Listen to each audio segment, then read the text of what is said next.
Você tem dificuldade em se comunicar de uma forma efetiva com o idoso? Se a sua resposta for sim, esse vídeo é para você. Eu sou Thaís Rezende, psicóloga e mestra em gerontologia, e neste vídeo eu trarei várias dicas práticas para você melhorar a sua comunicação com o idoso. Então, assiste o vídeo de hoje até o final.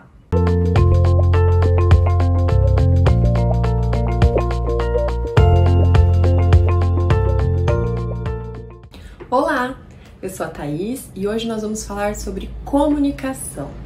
Para começar, apesar de eu não estar aí presencialmente com você, nós já estamos aqui nos comunicando, porque a comunicação envolve nada mais do que a troca de uma informação, de uma mensagem entre dois pontos. Nós temos o emissor, no caso sou eu, o receptor, que é você, e o meio, que é a forma pela qual a mensagem vai ser passada, vai ser transmitida. Nesse caso, é uma plataforma digital por meio do canal de vídeos no YouTube. Então, a comunicação acontece quando há um emissor, um receptor e quando a mensagem é passada de forma efetiva. Eu costumo dizer para os meus pacientes que a comunicação é efetiva não quando você fala e o outro escuta, mas sim quando você fala e o outro entende. Porque aí, nesse meio caminho entre eu falar algo e você entender exatamente o que eu quero dizer, muitas coisas podem acontecer, muitas coisas podem afetar essa nossa comunicação. Tanto questões externas do ambiente, como, por exemplo, um ruído que aconteceu no momento, até mesmo a conexão que pode travar, coisas que não estão relacionadas a mim ou a você. Mas também a comunicação pode ser afetada por questões internas, né? Tanto minha quanto sua.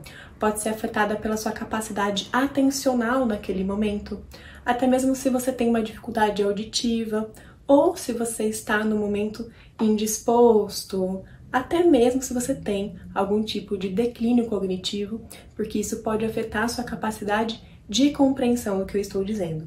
Então perceba, a comunicação ela também depende de muitos fatores, tanto externos quanto internos, para funcionar adequadamente, para a mensagem ser passada de forma eficiente de um ponto A para um ponto B. Quando a gente fala numa pessoa idosa, essa pessoa pode ter várias alterações que vão comprometer a sua capacidade de se comunicar de forma eficiente. Talvez a mais conhecida delas seja justamente a questão auditiva, né? Idosos que já têm uma perda auditiva, mas além disso, nós temos idosos também que têm um pensamento mais lentificado, que às vezes já estão aí num processo demencial, e isso vai comprometer a capacidade também de linguagem, de compreender o significado das palavras, de conseguir compreender múltiplos comandos. Então, quando a gente está falando de um idoso, em especial um idoso com demência, nós precisaremos adaptar a nossa forma de nos comunicar para que essa mensagem seja compreendida da melhor forma por aquela pessoa. E é por isso que hoje eu vou trazer algumas dicas para você adaptar a sua linguagem para ela ser mais compreensível na hora de você se relacionar com o idoso. Esse vídeo vai ter essa primeira parte em que eu vou falar sobre elementos da comunicação verbal e do ambiente, e em outro momento eu vou falar sobre elementos da comunicação não verbal, que também afeta e muito a nossa comunicação com o idoso. Falando em comunicação verbal, ela se trata do uso de palavras, né, tanto escritas quanto faladas, para a gente comunicar, para a gente transmitir uma ideia. Uma coisa muito importante quando a gente fala de uma pessoa idosa, em especial quando aquela pessoa já tem alguma alteração, é que você precisa garantir que aquela pessoa de fato escutou e estava atenta quando você passou uma mensagem. Porque se não houver atenção, nada mais vai adiantar, não vai ter como haver a compreensão, porque a pessoa nem sequer estava atenta ao que você estava dizendo. Então, quando for falar alguma coisa com o idoso, evite falar do outro lado da casa, né? Às vezes você tá lá fazendo comida, mexendo a panela, grita alguma coisa e quer que o idoso entenda e que ele faça. Então, a primeira dica é, quando for se comunicar com o idoso, esteja próximo a ele, frente a frente, preferencialmente. Se você até mesmo puder se abaixar caso o idoso esteja acamado, esteja sentado, isso é ainda melhor para que vocês possam fazer contato visual. Isso favorece muito a atenção na hora de se comunicar. Então esteja próximo ao idoso, de preferência frente a frente com ele, e fale em tom claro, de uma forma clara e de preferência também sem gritar. Aí você vai me dizer assim, mas Thaís, e quando o idoso não consegue escutar direito? E quando o idoso tem dificuldade auditiva, eu preciso gritar? Calma lá, falar alto é diferente de gritar. Gritar incomoda, gritar até mesmo ofende. Então muitas vezes a gente acha que está falando alto, mas a gente está gritando com o idoso. Isso ofende, isso incomoda, isso atrapalha na comunicação. Então fale em um tom de voz mais alto, projetando a sua voz, se necessário abrindo mais a boca e até mesmo gesticulando com a boca. Isso já é um elemento não verbal, mas pode ajudar também o idoso na hora de fazer uma leitura labial. Outra coisa importante é, o idoso muitas vezes vai ter um tempo de processamento mais lentificado, então evite falar muito rapidamente. Quando der uma informação, espere aquele idoso processar, compreender, para você poder continuar a conversa, tá bem?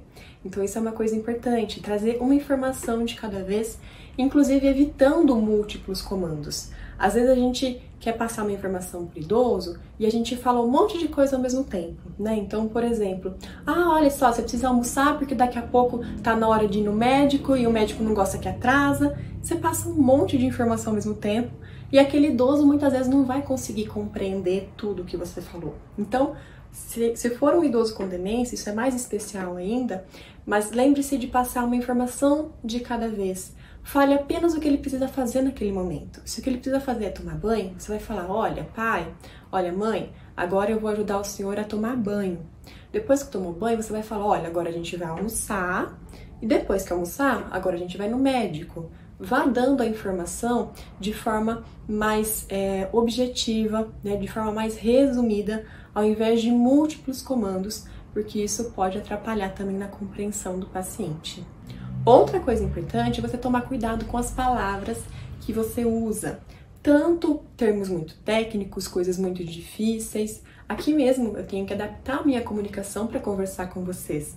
Tem termos da psicologia que talvez quem não é da psicologia não conheça. Então eu estou o tempo todo pensando em palavras que vão transmitir a mesma ideia, mas de uma forma mais acessível. Então você precisa fazer isso também com o idoso, tá? Lembre-se de usar palavras mais simples e sem infantilizar, por favor. Não é porque o idoso está precisando de ajuda, está com demência, que você vai tratar ele como um bebezinho, muitas vezes falando tudo no diminutivo, né? Até porque isso pode ofender. Em geral, os idosos não gostam de ser tratados como criança. Você pode sim tratar com carinho, mas sem infantilizar, sem tratar aquela pessoa como um bebê, né? Então comece a pensar aí de que forma você pode também mudar a sua forma de falar com o idoso, porque te garanto, você não infantilizando, ele muito provavelmente vai te respeitar mais e colaborar mais com você, tá bem? E uma última dica que não pode faltar é você prestar atenção também ao ambiente. Lembra do que eu falei? O ambiente também pode afetar a nossa capacidade de compreensão de uma mensagem, de entender o que alguém está nos dizendo. Então, cuidado ao tentar conversar com o idoso quando tem muito barulho no ambiente. Às vezes a televisão tá ligada, às vezes não tem barulho, mas tem um monte de coisa acontecendo naquele momento. Você tá falando com ele enquanto ele tá comendo ou enquanto você tá dando banho. Então, prefira sempre conversar com o idoso em um momento em que esteja um ambiente silencioso e também que não esteja outras coisas acontecendo, porque isso vai prejudicar a capacidade dele de prestar atenção em você e nas outras coisas que ele está fazendo. Então, fica também essa dica aí de tomar esse cuidado com o ambiente para que ele propicie uma comunicação mais efetiva. Essas foram as dicas do vídeo de hoje. Lembrando que semana que vem tem mais um vídeo para te ajudar a se comunicar de melhor forma com o idoso. E se você quer ficar por dentro desses conteúdos, não deixa de clicar aqui embaixo, se inscrever no canal e ativar as notificações para todos os vídeos. E, inclusive, se você quiser saber mais sobre mim, acompanhar mais dicas sobre o meu trabalho, me siga também no meu Instagram, que é o psicóloga Thaís Rezende.